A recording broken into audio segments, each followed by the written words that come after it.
Hello, my name is James Thorpe and I'm the Managing Editor of International Security Journal. Delighted to be here on the STI stand here at ISC West 2026 in Las Vegas, catching up with Mikaelian, Vice President of Sales and Business Development. Enjoy.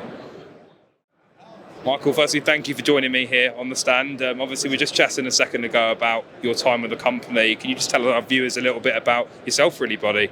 Yeah, so my name is Mikaelian. I'm the Vice President of Sales and Business Development. I've been with the company for 31 years, and I've seen a lot. I've seen a lot of change. We were just talking about that then. I mean, you're talking about how you've moved from one product at the beginning to all these solutions here on the stand at ISC West. Correct. How are you...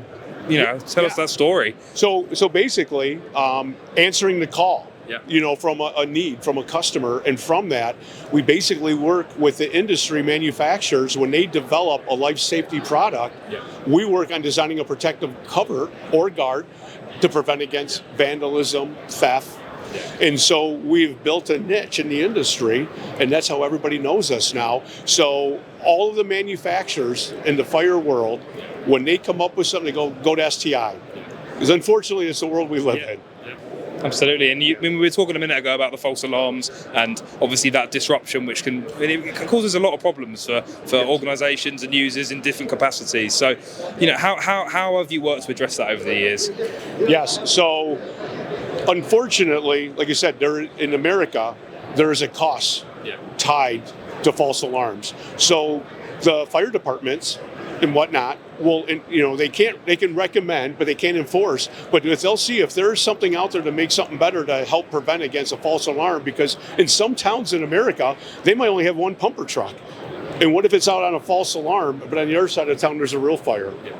So we've actually had fire chiefs in the United States mandate in their cities 100% to put covers over all the manual full station fire alarms. Now, from that one device, we'll do the signaling strobes, wire guards over smokes. So it's basically listening and reacting. That's really responding with innovation. I mean, and that's leads me on to what I was going to just talk about. How did it come about when you choose the right solution as well? How do you guide a customer through that process? Which is a very good question, because you don't want to just spend all the time and effort and invest into something and find out there's really no market for it.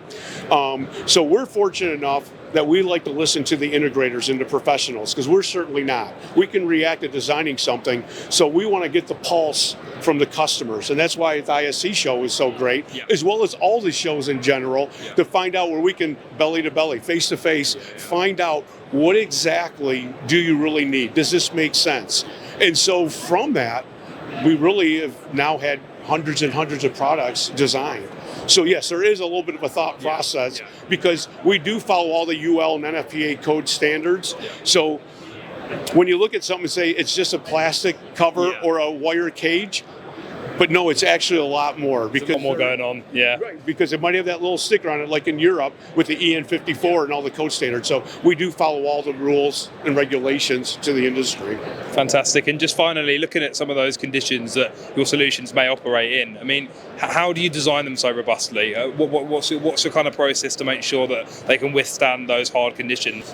Yes. So what we look at as far as especially in the Americas, if we have expanded from the simple stopper 2 cover to we'll do the whole environment. So we can do a controlled environment, because more and more equipment is going outdoors in harsh environments, as you said.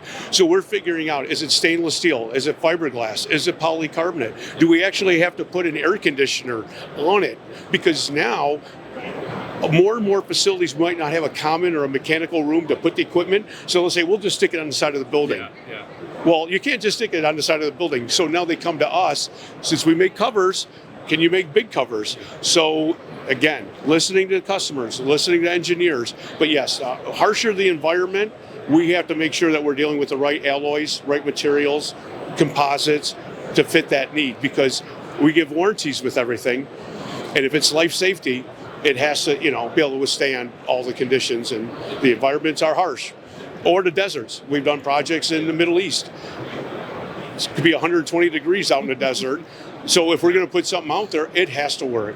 So we do have internally in our facility, we manufacture. We're very proud of Michigan, so U.S. based, and we have cold storage and facilities in our building, so we can test for real low temperatures as well as we can take it up to real hot temperatures to make sure they withstand and work. The electronics work in proper ranges.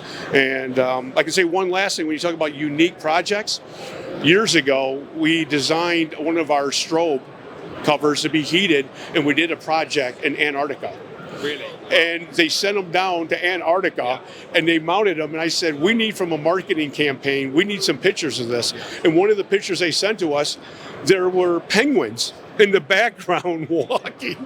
And I was like, you need more proof than that, you can't beat that. But to literally show, because it had to withstand 70 below zero temperatures, and we had to keep the cover clean so you could see the signaling strobe. So so we're pretty proud. 45 years of we stand behind our mission statement. We protect the things that protect you.